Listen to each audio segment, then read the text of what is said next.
चलो बच्चों, चलिए प्रश्न को पढ़ते हैं और समझते हैं। एक समांतर चतुर्भुज की आसन्न भुजाएं आपको दी हुई है। 3 i कैप माइनस का 2 j cap plus k cap और i cap plus 2 j cap plus 3 k cap, और आपको इस समांतर चतुर्भुज का क्षेत्रफल ज्ञात करना है।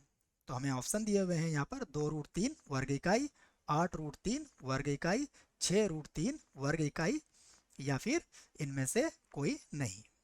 तो हम हमारे की कॉन्सेप्ट पहले लिख लेते हैं। ठीक है, मुख्य अवधारणा हमारी।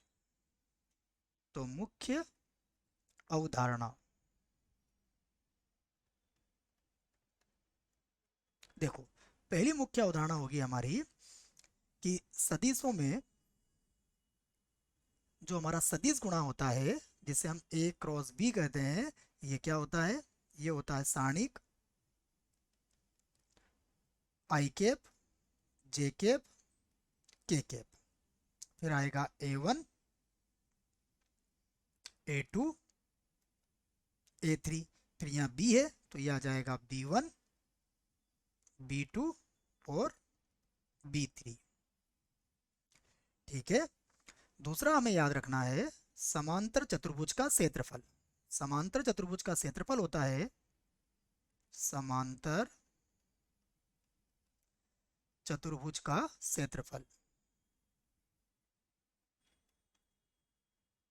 का क्षेत्रफल ये होता है मापांक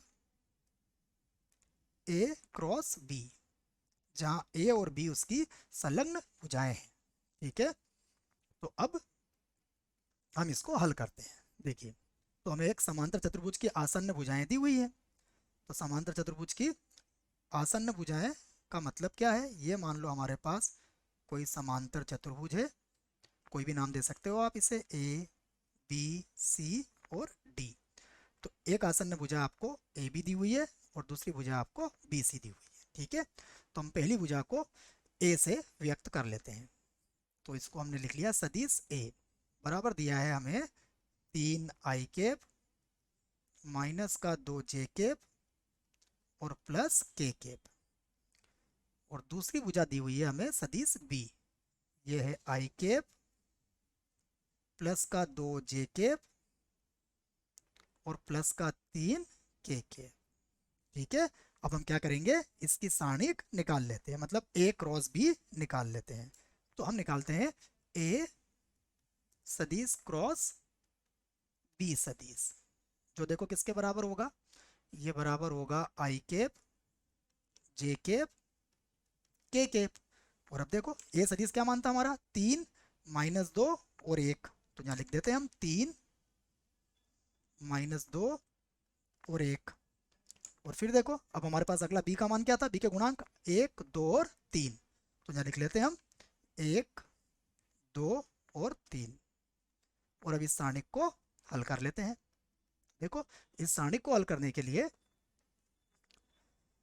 सबसे पहले लिखते हैं हम i कैप। और देखिए ये पंक्ति और ये कॉलम बढ़ जाएगा, तो ये होगा -6 -2, फिर -j कैप, फिर ये पंक्ति और ये कॉलम हटेगा तो 3 तिया हो जाएगा 9 और -1, फिर plus k cap. k cap में क्या आ जाएगा आपका? 3 × 2 6, और माइनस माइनस प्लस होके बन जाएगा 2। ठीक है प्यारे बच्चों, तो ये हो जाएगा माइनस का 8 i कैप,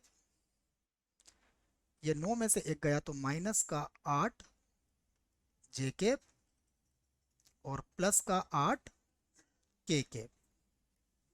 अब हमें निकालना है समांतर चतुर्भुज का क्षेत्रफल। तो समांतर चतुर्भुज का क्षेत्रफल क्या था? सूत्र हमने लिख दिया है, समांतर चतुर्भुज का क्षेत्रफल कितना था? मापांक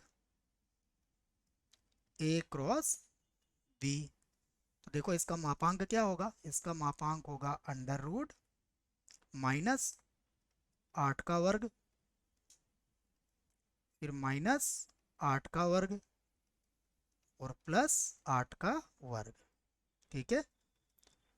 तो ये कितना हो गया? देखो 8 का वर्ग 8 का वर्ग, तो ये हो गया 3 × 8 का वर्ग। तो 8 का वर्गमूल तो 8 हो गया, तो ये हो गया 8√3 वर्ग मात्रक। तो अब हम चेक कर लेते हैं हमारे आंसर। तो ये हमारे पास बी वाला आंसर होगा इसका, 8√3 वर्ग मात्रक। आशा करता हूँ आपको इस प्रश्न का उत्तर समझ में आया होगा। धन्यवाद।